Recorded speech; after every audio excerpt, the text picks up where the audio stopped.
Sammetnio.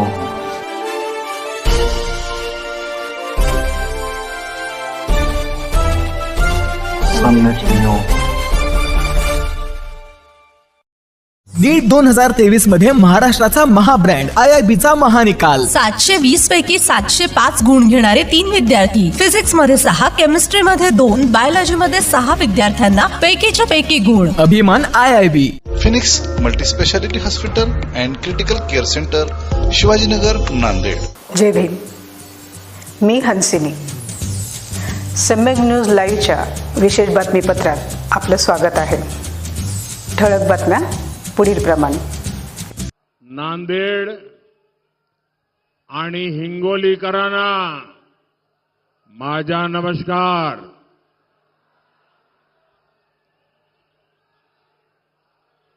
26 एप्रिलची तयारी झाली ना? खरेच मैं सबसे पहले मराठावाड़ की महान धरती से हुजूर साहब को, गुरु गोविंद सिंह जी को प्रणाम करता हूं. मैं रेणुका माता और दत्त भगवान के चरणों में प्रणाम करता हूं. मैं बाबा साहब आंबेडकर और नानाजी देशमुख, दोनों भारत रत्न जैसे राष्ट्रपुरुषों को नमन करता हूं. साथियों, कल देश में पहले चरण का मतदान संपन्न हुआ है. मैं वोटिंग करने वाले सभी लोगों को और विशेषकर हमारे फर्स्ट टाइम वोटर्स को बहुत बहुत बधाई देता हूं और उनका आभार भी व्यक्त करता हूं. मतदान के बाद अलग अलग लोगों ने बूथ लेवल तक का जो एनालिसिस किया और जो जानकारियां मिल रही है, उसे विश्वास पक्का हो रहा है कि पहले चरण में एनडीए के पक्ष में एक तरफा मतदान हुआ है.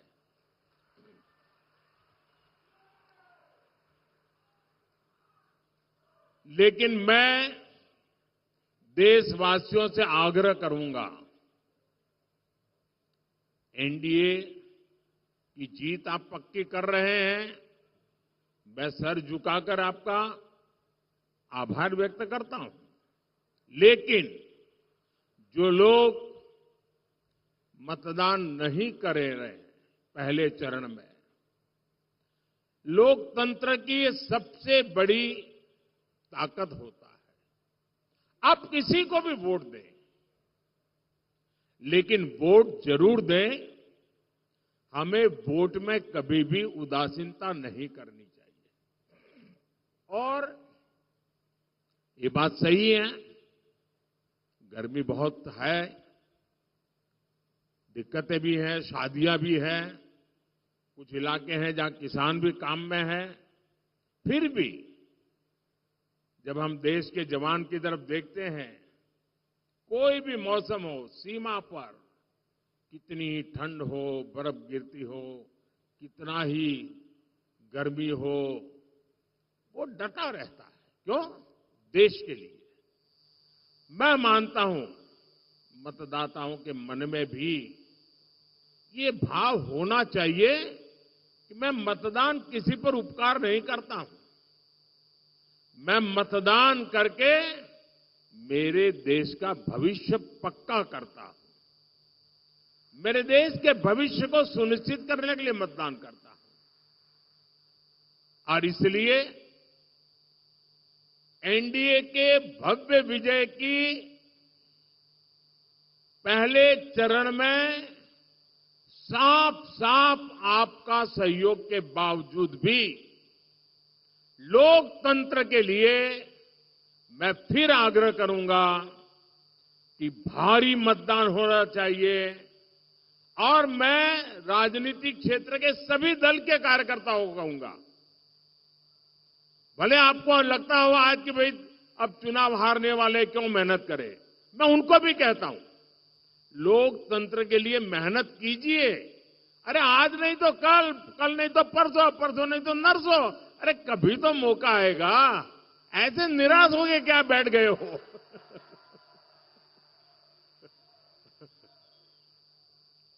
और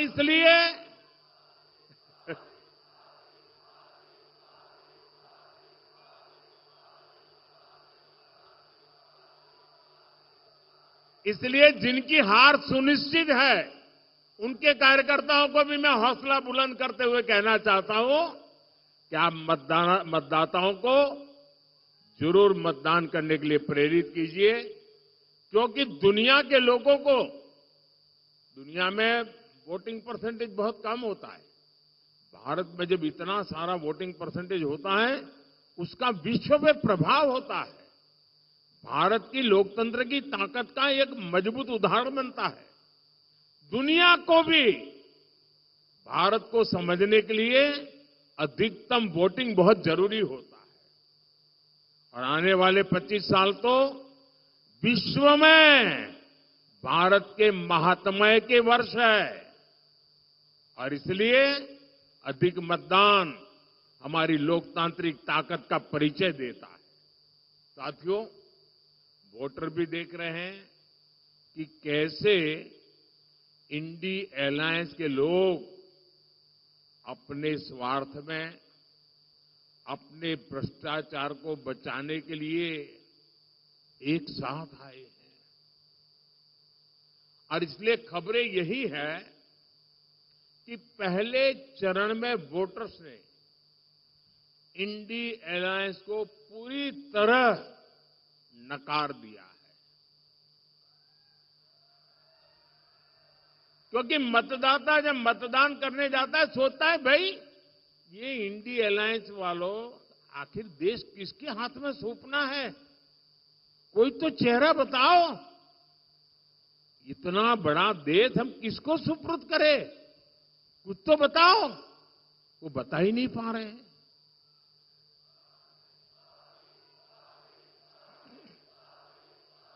ये लोग दावे जो करें, लेकिन सच्चाई यही है कि चुनाव की घोषणा से पहले से ही कांग्रेस के नेता अपनी हार मान चुके हैं। और इसलिए कुछ नेता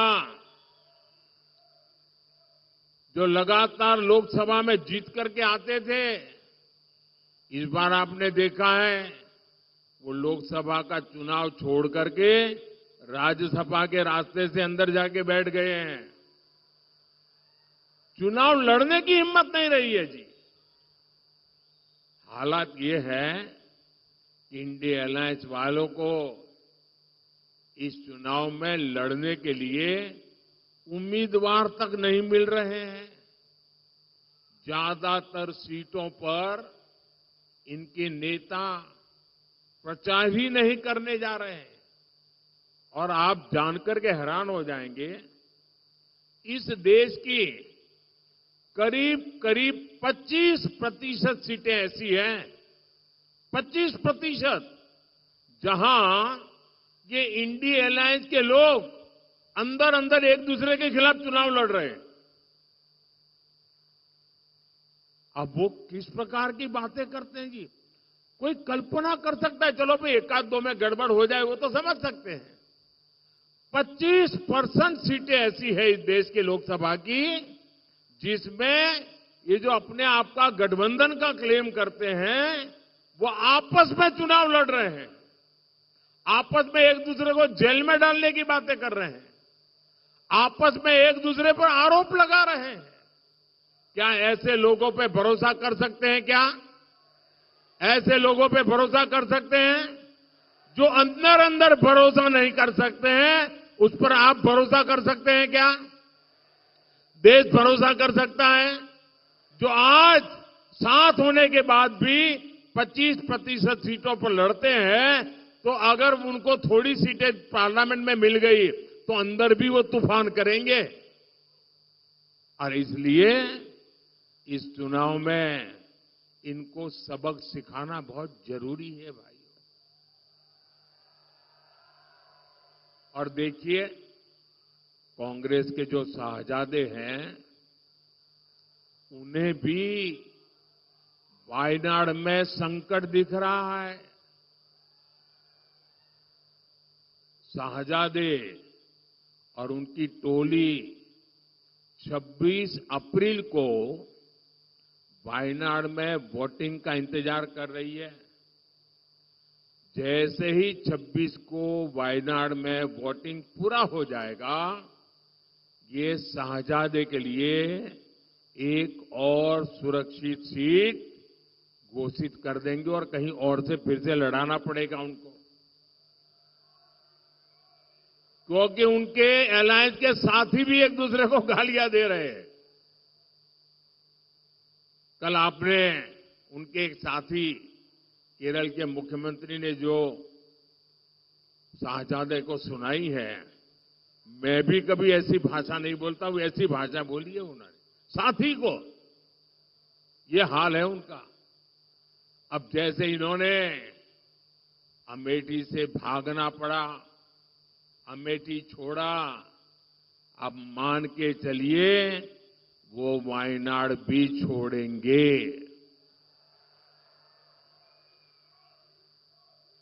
आप कांग्रेस का ये परिवार, आपको आश्चर्य होगा, आजादी के पहली बार स्थिति ऐसी बन रही है कि कांग्रेस का परिवार इस चुनाव में कांग्रेस को वोट नहीं देगा। खुद कांग्रेस को वोट नहीं देगा। ये हाल है इनका, क्योंकि जहां वो रहते हैं वहां कांग्रेस का उम्मीदवार ही नहीं है। अब ये ऐसी स्थिति कभी सोचिए आपने कांग्रेस की कि जिस परिवार के भरोसे कांग्रेस चलती है, वो परिवार खुद कांग्रेस को वोट नहीं दे पाएगा। साथियों, आप देखिएगा 4 जून के बाद इंडी गठबंधन आज जो 25% सीटों पर बिखरा है, लड़ाई अंदर अंदर लड़ रहा है, 4 जून के बाद वो 100% एक दूसरे के कपड़े फाड़ने वाले हैं, एक दूसरे के बाल नोचने वाले हैं। इसलिए ये इंडी अगाड़ी के लिए मुझे बताइए, कोई भी समझदार नागरिक इनके लिए वोट बर्बाद करेगा क्या? कभी भी वोट बर्बाद करेगा क्या? और मैं तो मतदाताओं को कहता हूं, आइए जी भर करके एनडीए को वोट दीजिए, पूरी ताकत से वोट दीजिए। एनडीए को वोट करना है, विकसित भारत के लिए वोट करना है। और इसलिए ही आज पूरा देश कह रहा है, फिर एक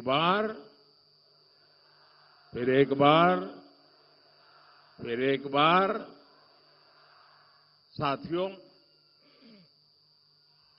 कांग्रेस गरीब, दलित, वंचित, मजदूर, किसान के विकास के सामने हमेशा दीवार बन के खड़ी है।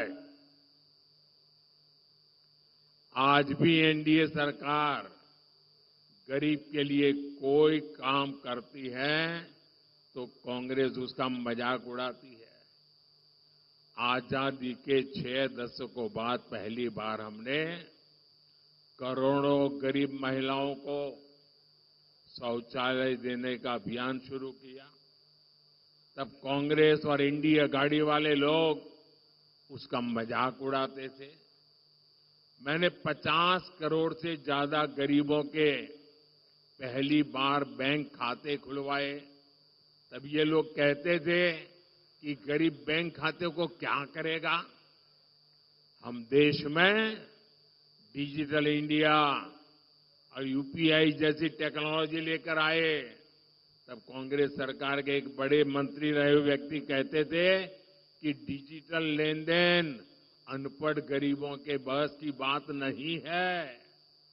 जिस कांग्रेस पार्टी की सोच ही ऐसी हो, जिसको देश की जनता पर भरोसा ही न हो, उससे आप देश के विकास की उम्मीद कभी कर सकते हैं क्या?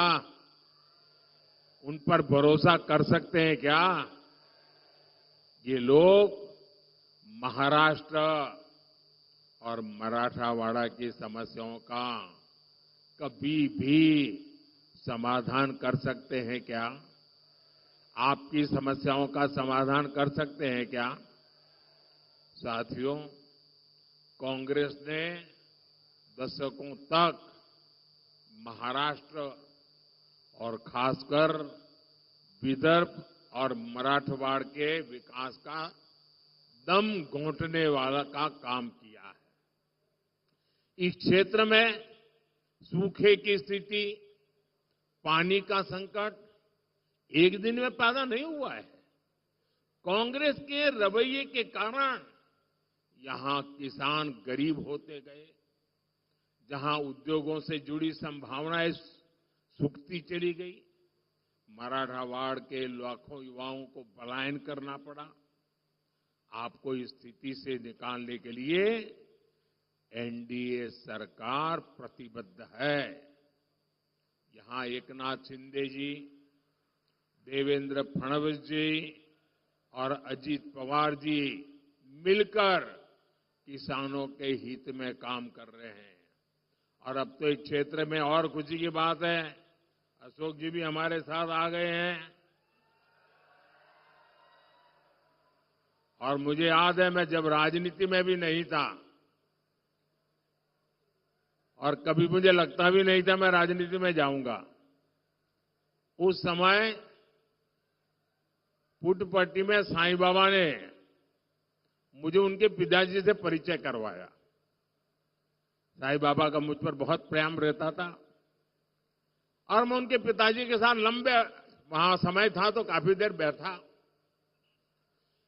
इतने उच्च पदों पर रहने के बावजूद भी राजनीतिक जीवन में इतना लंबा सफल कैरियर रहने के बाद मैंने उनकी जो नम्रता, मैं तो बहुत छोटी आयु का था, सामान्य, मेरे राजनीति से कोई लेना देना नहीं था, लेकिन जिस प्रकार से प्यार से उनसे बातें करने का सौभाग्य मुझे मिला, वो मैं कभी भी भूल नहीं सकता हूं।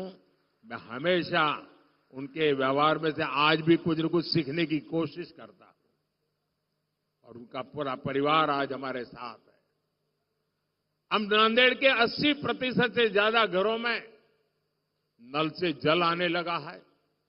सिंचाई की समस्या के समाधान के लिए अपर पैन गंगा प्रोजेक्ट पर काम चल रहा है। यहां के किसानों को इसका बड़ा लाभ मिलेगा। हमारी सरकार ने फसल बीमा योजना के तहत किसानों को प्रीमियम से 5 गुना ज्यादा क्लेम दिलवाया है। किसान सम्मान निधि के तहत अकेले नांदेड़ के किसानों को ही 1300 करोड़ रुपए से ज्यादा मिले हैं।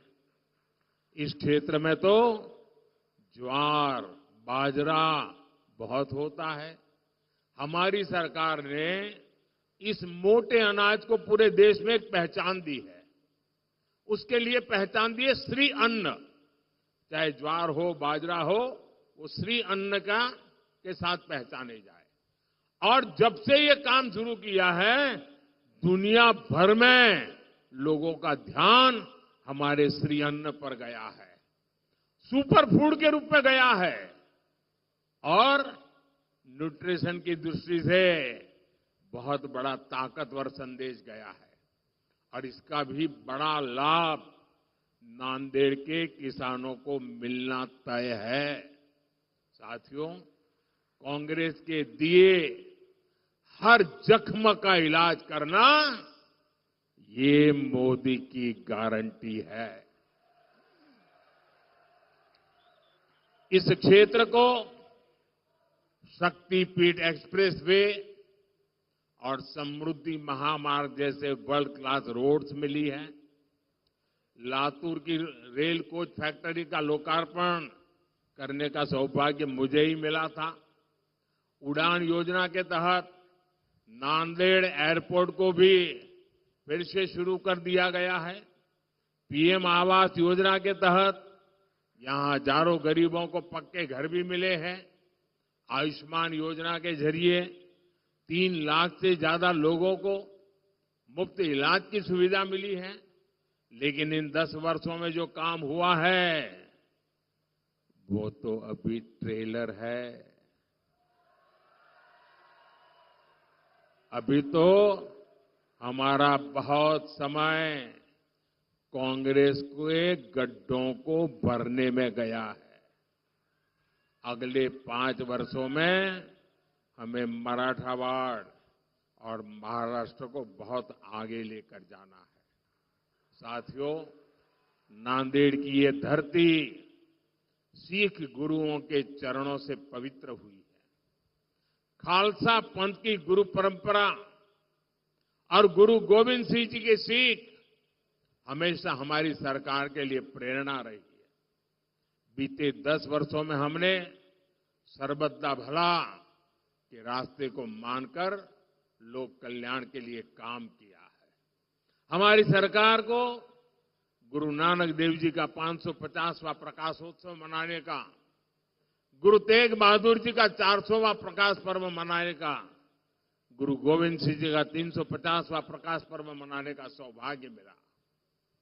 करतारपुर कॉरिडोर का काम पूरा होने के बाद लाखों श्रद्धालुओं को वहां के दर्शन में मदद मिल रही है। लंगर को टैक्स फ्री करने का निर्णय हो या हर मंदिर साहब के लिए एफसीआरए की अनुमति हो, हुजूर साहब और हेमकुंड साहिब के दरबार तक बेहतर इंफ्रास्ट्रक्चर का इंतजाम करना हो, एनडीए सरकार ने सिख परंपरा से जुड़े हर तीर्थ के विकास के लिए पूरी शक्ति और पूरी भक्ति से काम किया है।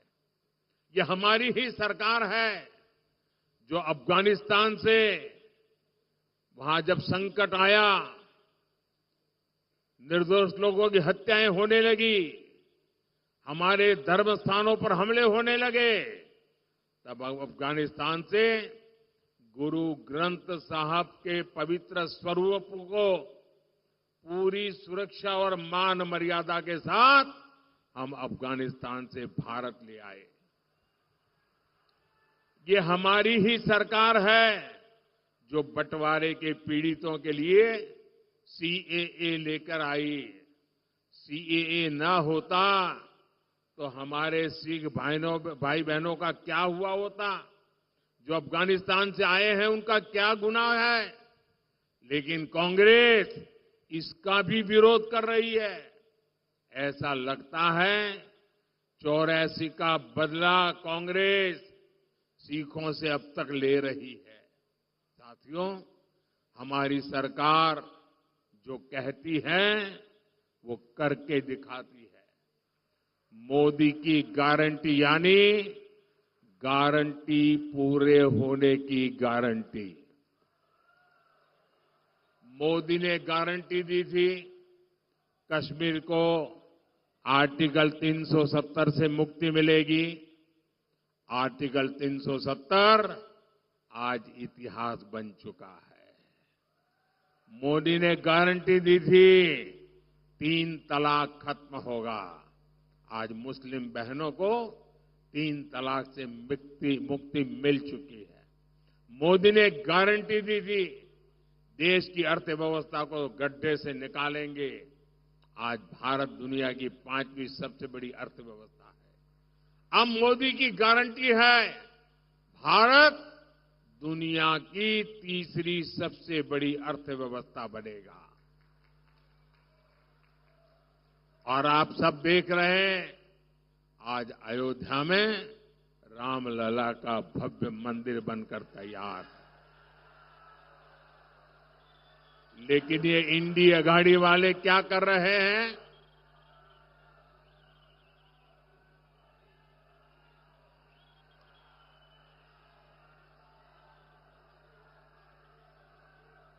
लेकिन इंडिया गाड़ी वाले क्या कर रहे हैं? ये लोग सनातन को गाली दे रहे हैं। ये लोग राम मंदिर प्राण प्रतिष्ठा का बहिष्कार करने को सही ठहरा रहे हैं। ये लोग राम मंदिर में पूजा अर्चना को पाखंड बताकर हमारी आस्था का अपमान कर रहे हैं। क्या ये माफ करने योग्य है क्या? ऐसे लोगों को माफ किया जा सकता है क्या? साथियों, मराठवाड़ केवल एक इलाका नहीं, ये हमारे भारत का सुरक्षा कवच है। मुगल आए, अंग्रेज आए, लेकिन मराठा शौर्य ने ये सिद्ध किया कि भारत हमेशा रहने वाला है। आज एक बार फिर विकसित महाराष्ट्र और विकसित मराठा भारत के लिए, विकसित मराठावाड़ के लिए हमें सबसे आगे खड़ा होना दिखता है। आने वाली 26 अप्रैल को आपको मराठावाड़ा के विकास के लिए नांदेड़ लोकसभा से प्रतापराव पाटिल और हिंगोली लोकसभा से बाबूराव कोहलीकर, इनको रिकॉर्ड वोटों से जिताकर मुझे मजबूती करनी है।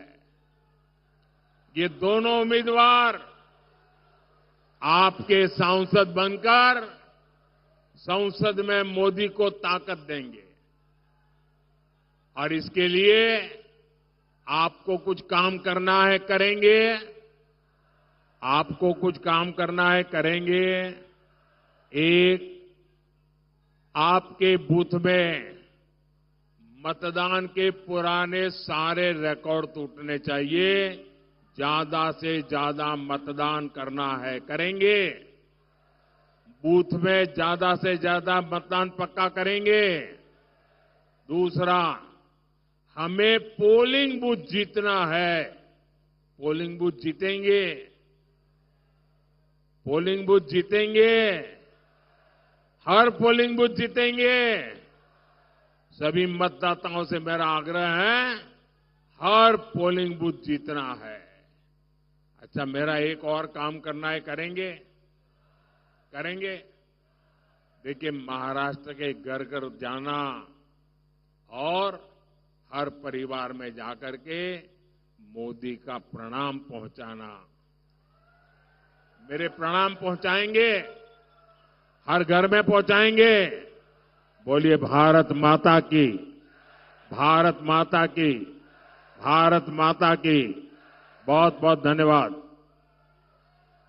पाहत रहा सम्यक न्यूज लाईव्ह। बातमी पाहण्यासाठी यूट्यूबवर सबस्क्राईब करा,